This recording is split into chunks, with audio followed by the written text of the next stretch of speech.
अब अपन first service sector के first उसके बाद सर्विस के बारे में पढ़ेंगे। तो वो क्या है, बैंकिंग सर्विसेज, ठीक है ना। Bank is an important constituent of the financial market. Banks plays an strong role in the economic development of a country. देखो बैंक आजकल हर जगह बैंक दिख रहा है, कई तरह के बैंक है, प्राइवेट, हर जगह आप थोड़ी दूर जाओगे आपको एक बैंक मिलेगा। तो ये फाइनेंशियल मार्केट का बहुत इंपॉर्टेंट क्या है, एक पार्ट बन गया, ठीक है ना। Banks plays an strong role play करता है, मजबूत रोल इकोनॉमिक डेवलपमेंट में किसी भी कंट्री की इकोनॉमी में, ठीक है ना। The banking system provide finance to the business to trade. और बैंकिंग सिस्टम देखो, जिस बैंक हर तरह का फाइनेंस प्रोवाइड करता है हर कोई को, ठीक है। बिजनेस को लिए, ट्रेड के लिए, कॉमर्स के लिए, इंडस्ट्रीज के लिए, एग्रीकल्चर के लिए और पर्सनल के लिए भी हर तरह का वो बैंकिंग लोन्स प्रोवाइड करता है, ठीक है। फाइनेंस प्रोवाइड करता है। Banking services are provided by banks known as commercial. इसको यहीं तक करना और फिर ये वाली डेफिनेशन देखो, ठीक है। इसमें क्या है, a bank is the one which accept money on, देखो अब बैंक क्या है, वो है जो एक्सेप्ट करता है मनी ऑन डिपॉजिट्स, मतलब अपने दूसरे के मनी को डिपॉजिट करके रखता है और जब वो मांगते तब उनको पैसे भी देते हैं। And earns a margin of profit by lending money. अब देखो मेन जो बैंक जो रहता है उसकी सबसे ज़्यादा कमाई किस चीज़ से रहती है, इंटरेस्ट से कमाई होती है। क्यों? क्योंकि लोग बैंक में पैसा जमा करते हैं और उसी बैंक को पैसा अपने बैंक में भर के थोड़ी रखा रहेगा। जब भर के रखा है तो उसको क्या फ़ायदा होगा, तो वो क्या करता है, उस पैसे को वो ज़रूरतमंद को क्या करता है, लोन देता है। जिसको भी लोन की ज़रूरत पड़ती है वो मनी को लैंड करता है, लोन देता है और उसी लोन पे वो इंटरेस्ट कमाता है, ठीक है ना। वही है, एक हाथ से लेता है, पैसे डिपॉजिट करता है और एक हाथ से मनी को लोन प्रोवाइड करता है, मतलब फाइनेंस प्रोवाइड करता है अदर सेक्टर्स को, जिसको भी ज़रूरत है उसको, और उस पर वो इंटरेस्ट कमाता है। तो वही बोल रहा है। और जिसने डिपॉजिट किया, ऐसा नहीं कि उसको देते भी हैं, इसलिए तो लेना देना चलता ही रहता है ना बैंक का, तो पैसों की कमी नहीं पड़ती उसमें। Lending money, its mobilize the saving of people and makes fund available to business finance their capitals and revenues. अब देखो मोबिलाइज मीन्स क्या करता है, जो भी पीपल्स के सेविंग्स को मोबिलाइज मतलब एक जगह से दूसरी जगह भेजना, वही मोबिलाइज मतलब एक ने डिपॉजिट किया दूसरे को देना उस पैसे को और उस पैसे से इंटरेस्ट कमाना, तो उसी से रेवेन्यू एक्सपेंडिचर सब जनरेट करना, ठीक है ना। अब bank can be defined as follows. अब बैंक का तो ये ठीक है ना, बैंकिंग कंपनीज एक्ट रेगुलेशन ये वाला देख लो, ठीक है। बैंकिंग कंपनीज रेगुलेशन एक्ट वाला देख लो, 1956 का है। Banking business has been defined as accepting for the purpose of lending और इन्वेस्टमेंट।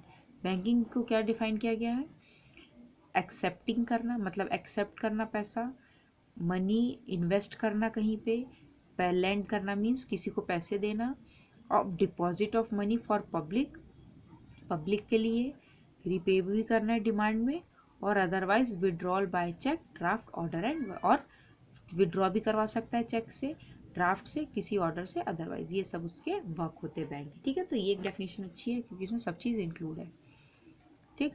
फिर क्या है, bank mobilises the saving of people and make fund available. अब बैंक क्या करती है भाई, मोबिलाइज करती है, मतलब एक से दूसरी जगह, एक से दूसरे लोग को पहुंचाती है सेविंग्स को पीपल के, और फंड अवेलेबल करती है, मतलब जिसको ज़रूरत पड़ती है तो उसको फंड प्रोवाइड करती है to business finance their capital and revenue expenditure. It is also deals in financial instrument, और ये किस में डील करता है, फाइनेंशियल इंस्ट्रूमेंट में डील करता है, ठीक है ना। ये हो गया अपना बैंक का। अब अपन देखेंगे role of banks in economic development, ठीक है। अब इकोनॉमिक डेवलपमेंट में बैंक का क्या रोल रहता है।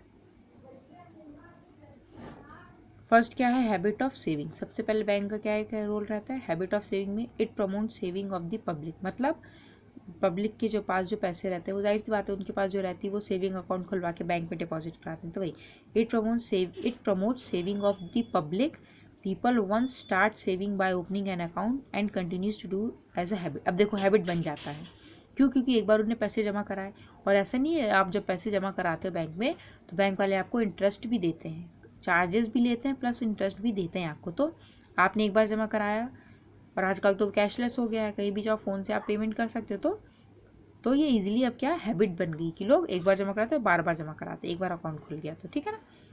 सेकंड क्या है, प्रोटेक्टर ऑफ वेल्थ। वेल्थ को कैसे प्रोटेक्ट करता है, they provide safety to the valuable documents. और जैसे एक लॉकर भी प्रोवाइड करता है बैंक, जो भी अकाउंट होल्डर रहता है उसको लॉकर प्रोवाइड करता है। क्यों? ताकि उस लॉकर में डॉक्यूमेंट, मनी, ऑर्नामेंट, जेवर, पैसे जो भी आप रखना चाहें वो रख सकते हैं, कीपिंग देम इन लॉकर्स, ठीक है ना। कैपिटल फॉर्मेशन में क्या होगा, the saving accumulate from the people are used in different productive activities. देखो कैपिटल फॉर्मेशन कैसे करता है, जो भी सेविंग्स पीपल करते हैं, जो भी मतलब पीपल डिपॉजिट करवाते हैं बैंक में, बैंक उसको किस चीज़ में यूज़ करता है, प्रोडक्टिव एक्टिविटीज़। मतलब the bank provide loans to different industries, bank कैसे करता है, लोन्स प्रोवाइड करता है डिफरेंट इंडस्ट्रीज को, बिजनेस को, and thus form and encourage capital, जिससे क्या होता है, वो कैपिटल जनरेट करता है, ठीक है ना, फॉर्म करता है। ट्रांसफर ऑफ मनी में क्या रहता है, it transfer money from one place to another on demand, not only in country itself but even the other country. अब देखो डिमांड, देखा होगा आपने कहीं भी जाओ, आप एक से एक जगह दूसरी जगह इजीली आप मनी ट्रांसफर कर सकते हैं, इस कंट्री में नहीं बल्कि दूसरे कंट्री में भी ट्रांसफर कर सकते हैं इजीली, ठीक है ना। फिर उसके बाद क्या आएगा, पेमेंट फैसिलिटी। पेमेंट फैसिलिटीज में क्या आएगा, bank issue cheques, drafts etcetera to make payments of large amount which save time and energy of both the part. अब देखो इसमें क्या था, बैंक लार्ज अमाउंट के भी चेक, ड्राफ्ट ये सब इशू कर देता है, क्यों, जिससे क्या रहता है, टाइम भी बचता है, एनर्जी भी बचती है दोनों पार्टीज की। कितने पॉइंट्स हो गए, 4 हो गए, 5 हो गए। एडवांटेजेस टू गवर्नमेंट में देख लो, bank act as a representative of the government and function as an agency of note issue. अब देखो बैंक किसकी तरह, एक गवर्नमेंट के रिप्रेजेंटेटिव की तरह ही बैंक एक्ट करता है, क्योंकि जो भी बैंक को डील्स रहता है वो सब इसी तरह, जैसे भी नोट अपन ने नए इशू हुए थे, तो ये सारे अपन को नोट्स कहाँ से, बैंक से ही मिल रहे थे ना, जो नए नोट्स आए थे, तो वही एजेंसी की तरह वर्क करते हैं, जिसमें नोट इशू करता है, क्रेडिट कंट्रोल करवाता है, कलेक्ट करवाता है डेप्थ को एक्सेट्रा, क्योंकि बैंक से ही वो सब जो भी डेप्ट रहता है वो कलेक्ट करवाते हैं government. They issue loans and bonds, loans और बॉन्ड्स भी इशू करता है गवर्नमेंट, बैंक से ही सब लेन देन चलता है। Release tax and collects relief fund etcetera, और टैक्स भी वसूलता है बैंक के द्वारा ही पेमेंट होता है ना, और टैक्सेस का पेमेंट बैंक के द्वारा ही होता है, और रिलीफ भी प्रोवाइड करता है बैंक। तो ऐसा हाथ में गवर्नमेंट के सबके हाथ में जाके थोड़ी देता है पैसा, बैंक अकाउंट में ही डलवाता है ना। आपने देखा होगा गैस सब्सिडीज भी आती है ना, तो आपके बैंक अकाउंट में आती है, तो गवर्नमेंट को इससे बहुत फ़ायदा होता है, ठीक है। तो 5-6 पॉइंट्स होगा, ये आप कर लेना। अब अपना क्या है, अब फंक्शंस क्या होता है बैंक के, ठीक है, तो ये ज़रूर करना, what are the functions of bank में। फर्स्ट क्या है, एक्सेप्टेंस ऑफ डिपॉजिट। सबसे पहले क्या करता है, डिपॉजिट एक्सेप्ट करता है, मीन्स जो भी पब्लिक पैसे डिपॉजिट कराना चाहती है उनके पैसे को वो एक्सेप्ट करता है। अब देखो कई तरह के अकाउंट्स होते हैं, करंट अकाउंट होता है, सेविंग्स अकाउंट होता है, फिक्स डिपॉजिट अकाउंट होता है, रेकरिंग डिपॉजिट अकाउंट होता है, और मल्टीपल ऑप्शन डिपॉजिट अकाउंट होता है, मतलब इतने सारे ऑप्शंस वाले अकाउंट प्रोवाइड करता है। इस यहाँ से करना, acceptance of deposit represent the major part of their financial strength and prepare the basic of several activities. अब देखो फर्स्ट अपन पढ़ेंगे करंट अकाउंट के बारे में। करंट अकाउंट किसको दिया जाता है, this account is open to cater to the needs of the businessman on deposit and withdrawal for his. अब देखो करंट अकाउंट ज़्यादातर बिजनेसमैन के लिए ही ओपन किया जाता है, क्यों, क्योंकि उनको डेली ट्रांसैक्शन उनका होता है, डेली पैसे आते हैं, डेली पैसे जाते हैं, इस वजह से उनको करंट अकाउंट खुलवाना पड़ता है, ठीक है ना, बिजनेसमैन के लिए। ध्यान रखना ये सिर्फ बिजनेसमैन के लिए होता है, ठीक है ना। A major advantage of current account is that customer can avail the facility और of overdraft from the bank. अब ओवरड्राफ्ट फैसिलिटी क्या होती है, करंट अकाउंट का मेन पर्पस ये रहता है कि डेली ट्रांसैक्शन चलता है, तो कभी कभी ऐसा एक टाइम आता है जैसे बिजनेसमैन के अकाउंट में पैसा नहीं है, तो और पैसे पेमेंट का टाइम बारी है और बिजनेसमैन के अकाउंट में पैसे नहीं है, तो वो कैसे पे करेगा, ये ओवरड्राफ्ट फैसिलिटी से। ओवरड्राफ्ट फैसिलिटीज में क्या रहती है, बैंक बिजनेसमैन के बिहाफ में पैसे खुद दे देती है बैंक, है ना। जैसे एक चेक आया, ठीक है, बिजनेसमैन के अकाउंट में समझो 5,000 रुपीज़ था और चेक आ गया 10,000 का। अब डेली ट्रांसैक्शन चलता है, क्यों, क्योंकि करंट अकाउंट होल्डर है, जाहिर सी बात है बिजनेस में कम ज़्यादा पैसा होता ही रहता है। अब बिजनेसमैन के पास सिर्फ 5,000 है, चेक आ गया 10,000 का, तो बैंक क्या करेगी, उसका 5,000 वो प्लस बैंक 5,000 अपनी तरफ से दे देगी, ठीक है ना, और उस चेक को क्लियर कर देगी। पर अब बिजनेसमैन का अकाउंट किस में चला जाएगा, -5,000 में चला जाएगा, तो इसी को ओवरड्राफ्ट बोला जाता है, ठीक है ना। तो बैंक ने उस टाइम तो उस चेक को क्लियर कर दिया, पर बैंक इस माइनस अमाउंट पे भी इंटरेस्ट चार्ज करती है, इसलिए आपको जल्दी जल्दी पैसा डलवाना पड़ता है, तो ये एक फैसिलिटी प्रोवाइड करती है करंट अकाउंट होल्डर को, ठीक है ना, बैंक ओवरड्राफ्ट की फैसिलिटी। अब सेकंड क्या है, सेविंग अकाउंट। सेविंग अकाउंट में क्या रहता है, this is the most popular account which is open with the bank. Saving account तो हर इंडिविजुअल मतलब खुलवाता है, जिसको मतलब बिजनेसमैन नहीं है, जो जनरल पब्लिक है वो सेविंग अकाउंट ही ज़्यादा खुलवाती है। इसमें क्या रहता है, this account is meant for those customers who want to deposit their small saving for time to time। मतलब सेविंग अकाउंट इसलिए होता है क्योंकि जो भी पर्सन के पास, जो भी लोगों के पास छोटे छोटे मतलब पैसे आते जाते हैं तो वो डलवाते रहते हैं, तो स्मॉल सेविंग्स के लिए, ठीक है ना, स्मॉल सेविंग और टाइम टू टाइम के लिए। There are no restriction on depositing money, इसमें कोई रिस्ट्रिक्शन नहीं देता, आप जब चाहे तब डिपॉजिट करा सकते हो, जब चाहे तब निकाल सकते हैं, ठीक है ना। और उसके लिए और रेट भी चार्ज होता है, तो लो रेट पे चार्ज होता है।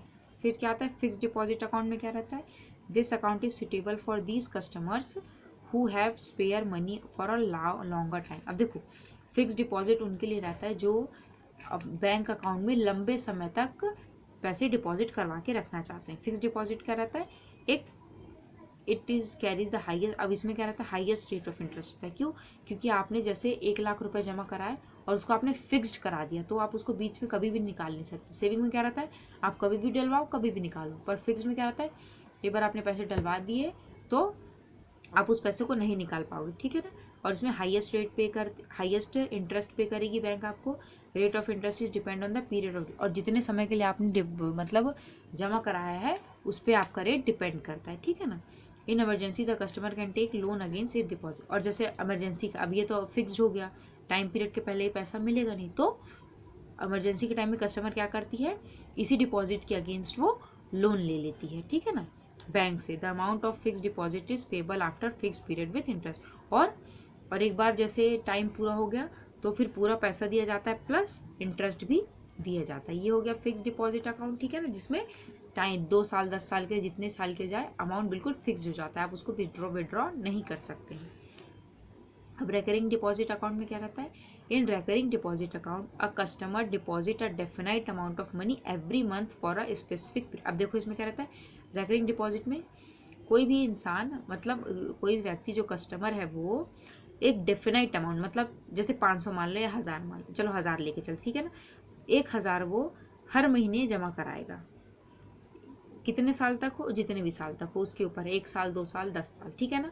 1000 वो एवरी मंथ जमा कराएगा स्पेसिफिक पीरियड के लिए। This money can not be withdrawn before expiry of the fixed, और ये वो पैसा बीच में नहीं निकाल सकता, बिल्कुल इसकी तरह जब उसका टाइम पूरा होगा तभी वो पैसा निकाल सकता है, और अगर वो निकालना ही चाहे तो उसके लिए कुछ सर्टेन कंडीशंस होती है, ठीक है ना।